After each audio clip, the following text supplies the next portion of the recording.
उधार लिए के सिद्धांतों को इसलिए कहा जाता है क्योंकि भारतीय संविधान के जो निर्माता थे उन्होंने भारतीय संविधान के निर्माण करते समय विभिन्न देशों के संविधानों को जांचा परखा, उसके बाद भारतीय संविधान में उन तथ्यों को शामिल किया।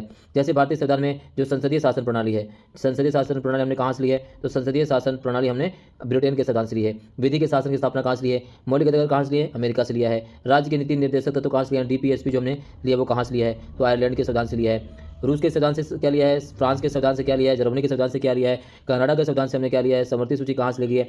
राष्ट्रपति के जो अधिकार हमने कहाँ से लिए हैं? क्योंकि यहाँ से एक पर्टिकुलर क्वेश्चन भी आ सकता है और ये क्वेश्चन भी आपसे जो है 4 नंबर में, 6 नंबर में और 2 नंबर में पूछे जा सकते हैं। इसको आपको प्रैक्टिस कर लेनी है। इन सभी इंपॉर्टेंट क्वेश्चंस को हमने अपने इंपॉर्टेंट क्वेश्चन आंसर की सीरीज में कवर कर रखा है। तो अगर आपने अभी तक हमारी वीडियो नहीं देखी है तो हमारे चैनल पर जाइए, वहाँ पर क्लास 11 की जो प्ले लिस्ट है उसमें आपको सारी वीडियो देखने को मिल जाएगी।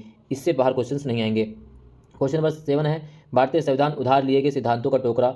इसको समझे। तो उधार लिए सिद्धांत टोकरा सेम वही क्वेश्चन है, इसको हमें समझाना है। फिर कौन सी विशेषता भारतीय संविधान को विशिष्ट बनाती है? तो कौन सी विशेषता भारतीय संविधान को विशिष्ट बनाती है? क्योंकि भारतीय संविधान जो है एक गहरी नागरिकता प्रदान करता है।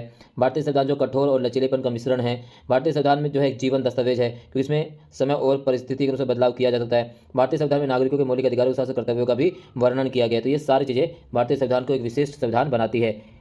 अगला है अधिकारों के घोषणा पत्र से क्या अभिप्राय? तो अधिकारों का जो घोषणा पत्र है वो मैग्ना कार्टा है, यानी पहली बार इंग्लैंड में इस मैग्ना कार्टा को पेश किया जिसमें नागरिकों के अधिकारों की चर्चा की गई थी। निवारक नज़रबंदी किसे कहते हैं? तो निवारक नज़रबंदी से क्वेश्चन पूछा जाता है कि अपराधी को अपराध होने से पहले, अपराध की आशंका से पहले गिरफ्तार करना निवारक नज़रबंदी के नाम से हम जानते हैं। उत्प्रेक्षण रिट, परमादेश, अध्यादेश, इस प्रकार से जो रिट वाले क्वेश्चन है, एक रिट वाला क्वेश्चन आपके पेपर में सीधा देखा जा सकता है, वहाँ से आपको कवर कर लेना है। रिट संबंधी अधिकार भारतीय संविधान में किसको दिया गया है? तो रिट जारी करने का अधिकार भारत में संविधान में जो है, अगर अनुच्छेद 226 की बात करें तो है उच्च न्यायालय, और इसी प्रकार से अनुच्छेद 32 के तहत जो है सुप्रीम कोर्ट को अधिकार दिया गया है कि नागरिकों के मौलिक अधिकार की रक्षा करने के लिए वो रिट जारी कर सकते हैं। अगला है, दुनिया में संभवतः सबसे अधिक व्यापक अधिकार किसी देश के नागरिक को मिले हैं? तो वह है दक्षिण अफ्रीका, यानी साउथ अफ्रीका के नागरिकों को सबसे ज़्यादा अधिकार मिले हैं। दक्षिण अफ्रीका का संविधान कब लागू किया गया? तो दक्षिण अफ्रीका का जो संविधान है वो लागू किया गया 1996 में। इस प्रकार सवाल पूछा सकते हैं। दक्षिण अफ्रीका राष्ट्रपति का नाम क्या था? पहले वह है नेल्सन मंडेला, और नेल्सन मंडेला की पुस्तक से भी क्वेश्चन पूछा जाता है। वो क्या है? Long walk to freedom. Nelson Mandela की पुस्तक है लॉन्ग वॉक टू फ्रीडम। ठीक है।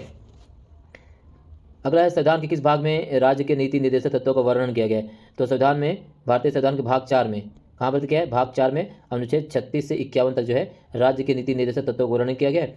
और ये जो राज्य के नीति निर्देशक तत्व हैं हमने किसे लिए? आयरलैंड के संविधान से हमने इसको लिया है। इसी प्रकार से क्वेश्चन पूछ सकता है फ्रीडम फ्रॉम फियर। तो फ्रीडम फ्रॉम फियर जो पुस्तक है वो किसकी है? तो है आंग सान सू की। तो आंग सान सू की पुस्तक का नाम फ्रीडम फ्रॉम फियर।